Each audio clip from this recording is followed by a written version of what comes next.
হাসরে যখন বিচার কাজ শুরু হবে তখন সর্বপ্রথম হিসাব নেওয়া হবে নামাজের। নামাজ হলো ভেস্তের চাবি, তা আমরা সকলেই জানি, কিন্তু জানা সত্ত্বেও আমরা নামাজ পড়ি না। প্রিয় নবী হাদিসে বলেছেন, বেনামাজিদেরকে দুনিয়াতেই 5টি শাস্তি দেওয়া হবে। বেনামাজিরা দুনিয়াতেই এই 5টি শাস্তি না পাওয়া পর্যন্ত মৃত্যুবরণ করবে না। মৃত্যুর আগে তাদের এই শাস্তি ভোগ করতে হবে। প্রিয় নবীর এই হাদিসটি অবশ্যই শেয়ার করে দিবেন। প্রিয় নবীর হাদিস জেনে যে ব্যক্তি অন্যের কাছে শেয়ার করলো না, তাকে প্রিয় নবী উম্মত বলে পরিচয় দিবে না। আমরা জানবো এবং অন্যকে জানাবো। এবং আপনি যদি প্রিয় নবীর উম্মত হয়ে থাকেন তাহলে অবশ্যই আলহামদুলিল্লাহ কমেন্ট করবেন। তো চলুন বেশি কথা না বলে শুরু করি আজকের ভিডিও। আজকে আমরা জানবো বেনামাজি ব্যক্তিদের দুনিয়াতে কোন 5টি শাস্তি দেওয়া হবে। বেনামাজি ব্যক্তির সর্বপ্রথম যে শাস্তি হলো সেটি হলো তার কোনো দোয়া কবুল হবে না। সে আল্লাহর কাছে যতই দোয়া করুক না কেন, তার কোনো দোয়া আল্লাহর দরবারে কবুল হবে না। 2 নম্বরে যে শাস্তির কথা বলা হয়েছে তা হলো তার নেক কাজের কোনো বদলা দেওয়া হবে না। প্রিয় দর্শক,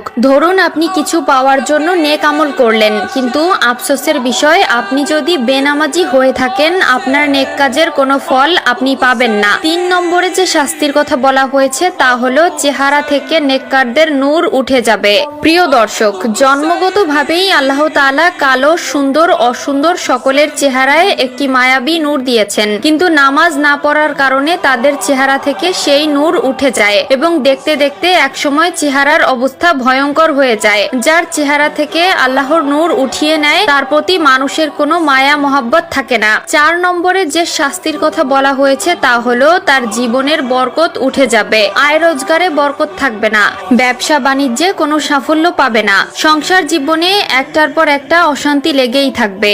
যতই ইনকাম করে ততই মনে হয় যেন কোনো সফলতা পায় না। এর মাধ্যমে বোঝা যায় আল্লাহ তাআলা তার জীবন থেকে নেক বরকত ছিনিয়ে নিয়েছে। 5 নম্বরে যে শাস্তি দেওয়া হবে তা হলো কোনো নেককার বান্দাদের দোয়ার মধ্যে তার কোনো হক থাকবে না। যে ব্যক্তি বেনামাজি তার জন্য যদি কেউ দোয়া করে, সেই দোয়ার ফল সে পাবে না। এমনকি ওই বেনামাজি নিজের জীবনের দুর্দশা দূর করার জন্য যদি কোনো আলেমকে এনে দোয়া করায়, সেই দোয়া আল্লাহর দরবারে কবুল হবে না, কারণ বেনামাজির জন্য নেককার ব্যক্তিদের দোয়া কবুল হয় না। নামাজ হলো সকল জীবনযাত্রার মূল চাবিকাঠি।